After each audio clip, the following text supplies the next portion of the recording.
الحمد للہ رب العالمین والصلاة والسلام علی خاتم النبیین وعلی آلہ واصحابہ وازواجہ اجمعین۔ احباب، ایک سوال آیا ہوا ہے اور سوال بڑا اہم ہے۔ بہت سارے لوگ اس پر بڑی باتیں بھی کرتے ہیں۔ وہ ایک مجھے کسی دوست نے پوسٹ بھیجی ہے جس میں یہ ہے کہ حضرت امام احمد بن حنبل رضی اللہ تعالی عنہ انہوں نے فرمایا کہ جو بندہ دین سیکھے اس کے لیے یہ ضروری قرار دیا جائے کہ وہ ساتھ کوئی ہنر بھی سیکھے۔ اگر وہ ہنر نہ سیکھے تو اسے مدرسے میں داخلہ نہ دیا جائے۔ تو بادشاہ وقت نے پوچھا، حضرت آپ یہ کیوں فرما رہے ہیں؟ تو حضرت امام صاحب نے فرمایا، اس لیے کہ اگر وہ صرف دین سیکھے گا تو وہ دین بیچے گا، اور اگر ہنر بھی سیکھے گا تو پھر ہنر بیچے گا۔ تو یہ کہتے ہیں کہ یہ اس کے بارے میں کیا خیال ہے؟ تو مجھے اب یہ پتہ نہیں ہے کہ امام احمد بن حنبل سے یہ بات واقعی ثابت ہے کہ انہوں نے ایسا فرمایا ہے، لیکن میں سمجھتا ہوں کہ یہ ٹھیک نہیں ہے، اس لیے کہ یہ کہنا کہ جو ہنر نہ سیکھے اسے مدرسے میں داخلہ ہی نہ دیا جائے، اسے دین بھی نہ سیکھنے دیا جائے، تو یہ تو بہت بڑا ظلم ہوگا۔ جو بندہ دین سیکھنا چاہتا ہے ضروری نہیں ہے کہ وہ آگے جا کے دین کو بیچے گا۔ تو اس لیے یہ قول سمجھ سے بالاتر ہے۔ یہ سوشل میڈیا پر بہت ساری ایسی باتیں ہیں جن کی کوئی حقیقت نہیں ہے، لیکن سوشل میڈیا پر وہ گردش کر رہی ہوتی ہیں۔ تو اصل کہنے والے کا، یہ قول پیش کرنے والے کا مقصد یہ ہے کہ آج کل علماء کرام، ائمہ کرام جو تنخواہیں لیتے ہیں، جو اس کے بدلے میں اپنا روزگار کماتے ہیں، تو وہ دین بیچتے ہیں۔ تو میں کہتا ہوں کہ یہ غلط ہے، بہت بڑی تہمت ہے علماء پر۔ یہ دین بیچنا نہیں ہے۔ جس طرح آپ کوئی کام کرتے ہیں، مثلا خدمت خلق کرتے ہیں، خدمت خلق بھی عبادت ہے نا، بلکہ بہت بڑی عبادت ہے۔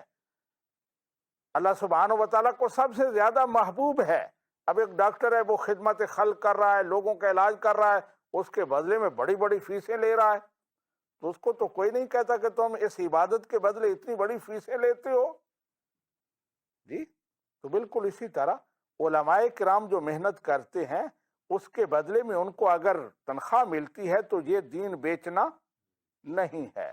اور پھر میں یہ بتاؤں کہ صحابہ کرام یہ تنخواہیں لیتے رہے ہیں۔ نبی رحمت صلی اللہ علیہ وآلہ وسلم کی حدیث ہے بخاری شریف میں، نبی رحمت صلی اللہ علیہ وآلہ وسلم نے ارشاد فرمایا، ان احق ما اخذتم علیہ اجرا کتاب اللہ، سب سے زیادہ حقدار چیز جو اجرت کی ہے وہ کتاب اللہ ہے۔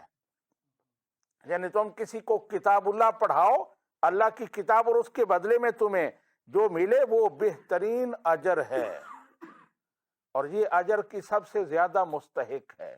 اب اگرچہ اس میں علماء کا اختلاف ہے کہ اس سے مراد اجرت ہے یا اجر ہے، لیکن ما اخذتم، جو تم لیتے ہو، پکڑتے ہو، تو پکڑا اجر نہیں جاتا بلکہ اجرت پکڑی جاتی ہے۔ جو تم کتاب اللہ کے بدلے میں لیتے ہو تو تم اس کے سب سے زیادہ حقدار ہو۔ دوسری حدیث پاک ہے، نبی رحمت صلی اللہ علیہ وآلہ وسلم کے صحابی ہیں حضرت سہل بن سعد۔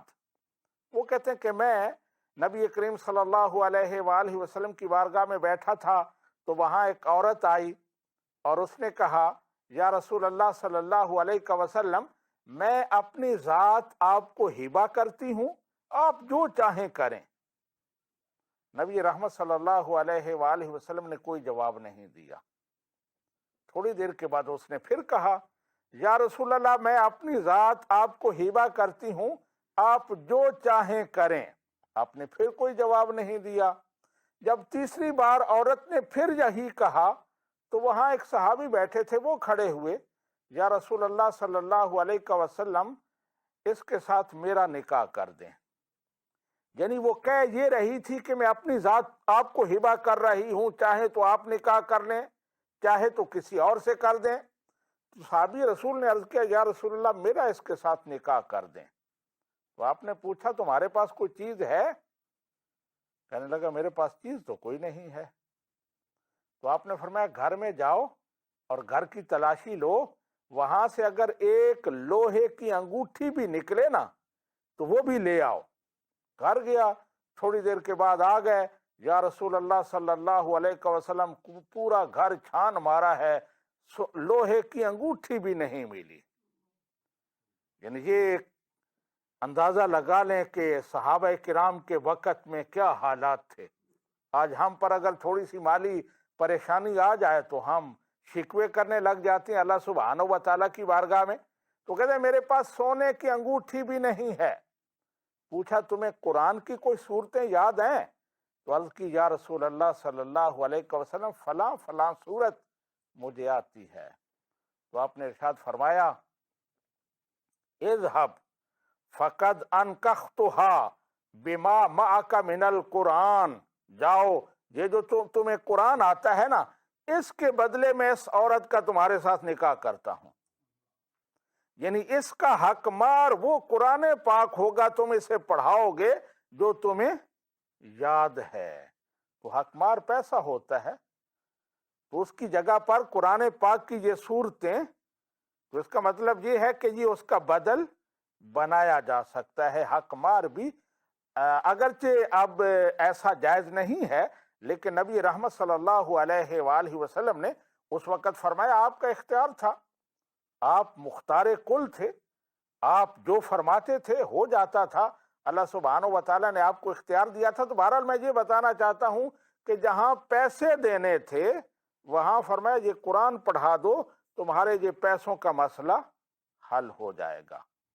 اس کے علاوہ حضرت عمر بن خطاب اور حضرت عثمان غنی رضی اللہ تعالی عنہما، ان دونوں کے بارے میں آتا ہے کہ کانا یرزقان المؤذنین والائمۃ والمعلمین والقضاۃ، عمر بن خطاب اور عثمان غنی مؤذنوں کو، ائمہ کو، معلمین کو اور قاضیوں کو تنخواہیں دیا کرتے تھے۔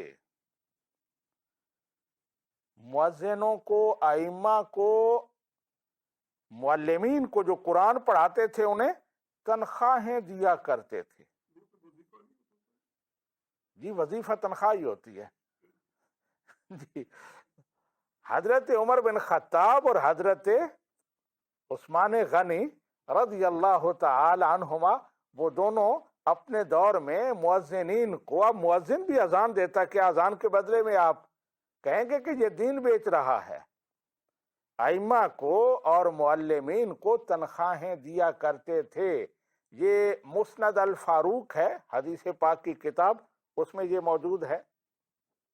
ایک اور حدیث پاک حضرت عمر بن خطاب رضی اللہ تعالی عنہ کے بارے میں ہے، حضرت وزین بن عطا ہیں، وہ روایت کرتے ہیں کہ حضرت عمر بن خطاب کے دور میں مدینہ میں 3 مدرس تھے جو مدینہ کے بچوں کو قرآن پڑھاتے تھے۔ آگے لکھا ہے کانا یرزق عمر بن الخطاب کل واحد منہم 15 کل شہر، حضرت عمر بن خطاب ان میں سے ہر ایک کو ہر مہینے کا 15 درہم دیا کرتے تھے۔ قرآن پاک پڑھانے والے اساتذہ ان کو 15 درہم ہر مہینے کا دیا کرتے تھے۔ تو یہ صحابہ کرام سے ثابت ہے کہ انہوں نے قرآن پاک کے بدلے، امامت کے بدلے انہیں تنخواہیں ملی ہیں، تو اس لیے اس پر اعتراض نہیں ہونا چاہیے۔ اور میں ایک اور بات کلیئر کر دوں کہ یہ جو ہے نا لوگوں کے ذہنوں میں، اصل میں وہ قرآن پاک پڑھتے ہیں سمجھتے نہیں ہیں، تو قرآن پاک میں ہے یہود کے بارے میں، نصارہ کے بارے میں کہ وہ آیات بیچا کرتے تھے، اور منع کیا گیا ہے کہ آیات نہ بیچو۔ تو اصل میں وہ مسئلہ اس طرح نہیں ہے. وہ کلام الہی کی آیات بیچا اس طرح نہیں کرتے تھے کہ میں نے تمہیں پڑھایا ہے، میں تمہارا استاد ہوں تو اس کے بدلے مجھے دو، بلکہ قرآن پاک نے اس کی وضاحت کی ہے. وہ یہ تھا کہ آیات چھپایا کرتے تھے کلام پاک کی، یا ان کا معنی و مفہوم بدل دیتے تھے. 5,000 پاؤنڈ دو تو یہ کر دوں گا جی، اگر 2,000 دو تو مسئلہ یوں ہو جائے گا.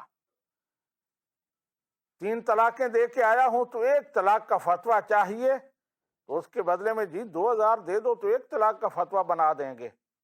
تو یہ ہے دین بیچنا، فتووں پر رشوت لینا، قرآن پاک کا معنی و مفہوم پیسے کے لیے بدلنا، اللہ تعالیٰ کے احکام کو پیسہ لے کر بدلنا، تو اسے کہتے ہیں دین بیچنا.